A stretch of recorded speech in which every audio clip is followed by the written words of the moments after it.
As a reminder, you can press.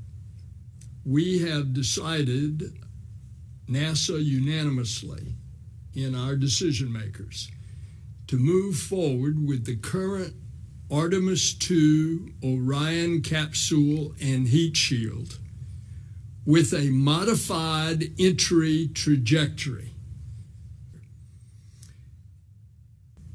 Assuming the SpaceX lander is ready, we plan to launch Artemis 3 in mid-2027. That will be well ahead of the Chinese government's announced intention that they have already publicly stated is 2030. So one area that's taken us a considerable amount of time to learn from Artemis 1 is how the heat shield performed during the mission. Obviously, a very critical aspect of the mission. After Artemis 1, we noticed that there was a variation across the appearance of the Apollo heat shield, where the material that coats the capsule at the bottom, that protects the capsule during the heat of reentry, it wore away differently than we expected.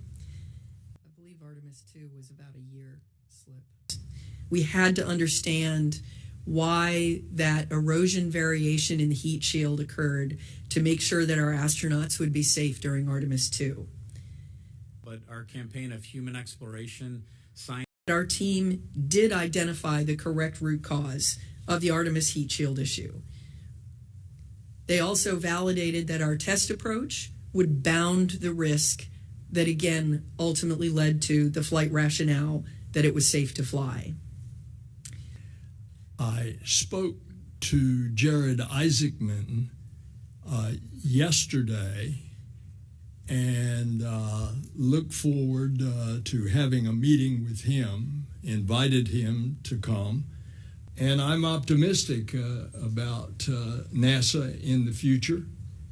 And that's why I called to congratulate and to ask Jared to come on by when he can get to D.C., and we'll talk further.